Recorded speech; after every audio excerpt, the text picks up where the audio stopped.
Trump loses and markets win. Hello, everybody. David Shuster here.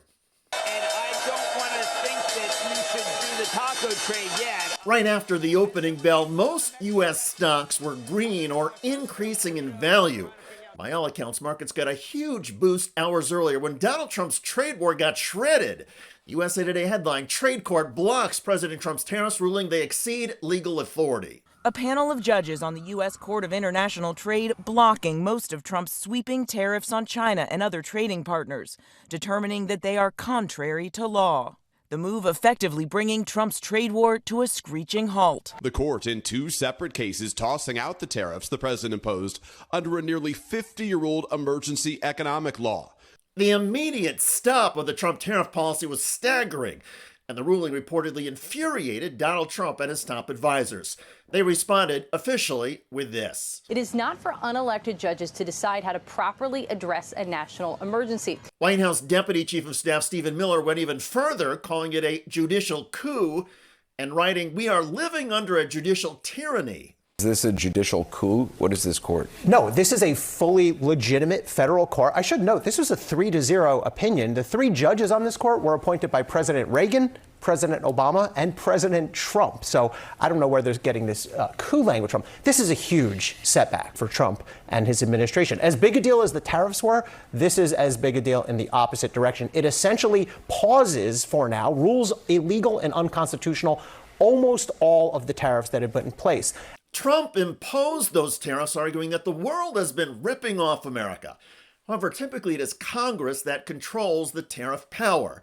In certain instances, Congress can give that power back to the presidency, and Congress did that nearly 50 years ago in a statute called the International Emergency Economic Powers Act.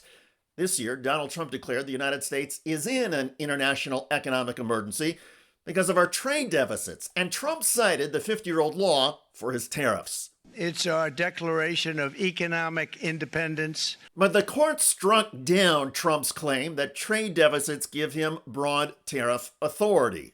And this court unanimously 3-0 said that is not an economic emergency. That is not what the law means. Having trade deficits, which we've had for 49 years continuously, that is not an economic emergency and has now struck down for the time being all of those tariffs that were put in place on Trump's first day and then on quote-unquote Liberation Day, April 2nd. In other words, the Trump tariffs are now dead in the water.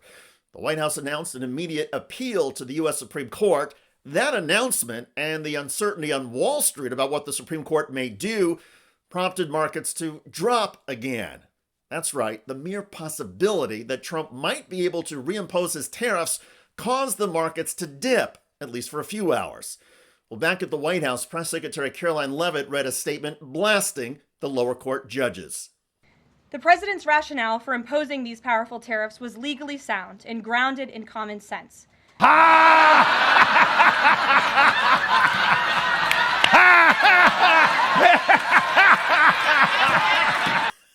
Okay, maybe Pastor Kenneth Copeland was laughing at something else. Back to Caroline Leavitt's diatribe against the judges, which she delivered as if she was reading as part of a hostage video. There is a troubling and dangerous trend of unelected judges inserting themselves into the presidential decision-making process. We crushed the forces in Saddam International Airport, and we cleaned the whole place of the airport. Hey, you're coming from the right side! Hey, it's Baghdad Bob. He lied and promoted crazy propaganda in a manner that was epic. There is no presence of the American columns in the city of Baghdad. Oh, he's just across the street from us. We'll go over and talk to him. But maybe Bob has met his match. These judges failed to acknowledge that the President of the United States has core foreign affairs powers and authority given to him by Congress to protect the United States economy and national security. Actually, and in all seriousness, the judges have acknowledged that. But their rulings depend on the Constitution and the laws passed by Congress, including the law Congress wrote about tariff authority. If the Trump White House really wants these tariffs, well, Donald Trump could take them to Congress and ask lawmakers to vote and approve them. However, that vote would almost certainly fail, since most lawmakers in both parties oppose the trade wars. Still, at the press briefing, even Fox reporter Steve Doocy noted that the Trump White House could still lobby Congress to pass a new law giving the president broader tariff authority.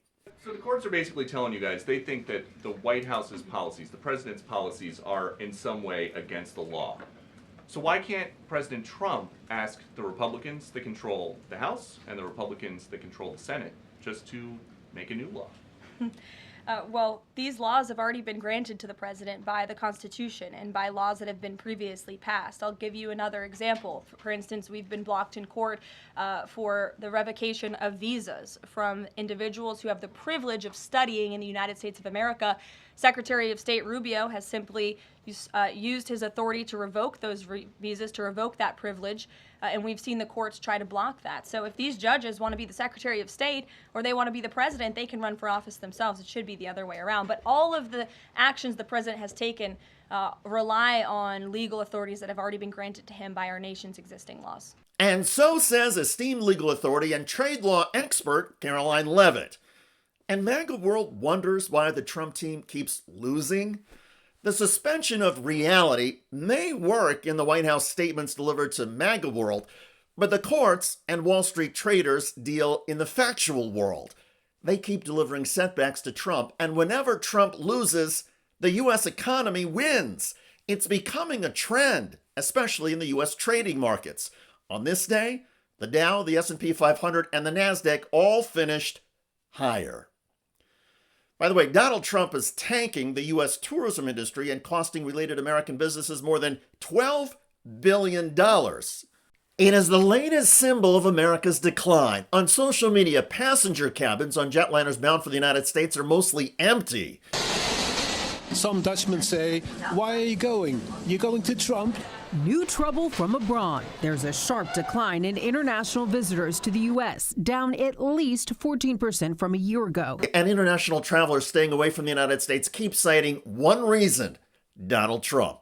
I think something really does have to change. I really hope so for the world, actually, not just for me. When it comes for vacation, I think there's other places I would rather go. It's dangerous and nobody is safe there anymore to come to America as a tourist. 25-year-old Lukas Silaf from Germany was stopped from entering the U.S. after a trip to Mexico with his American girlfriend. He was shackled and held for 16 days before being allowed to return home last month. Check out that video at the link below. It generated a lot of comments on YouTube. One of the most popular is from Jen, who wrote, "I'm Australian and you couldn't pay me enough to visit Trump's America." I hear you. I look forward to reading your comments about a major Trump courtroom loss triggering market gains. I'm David Shuster.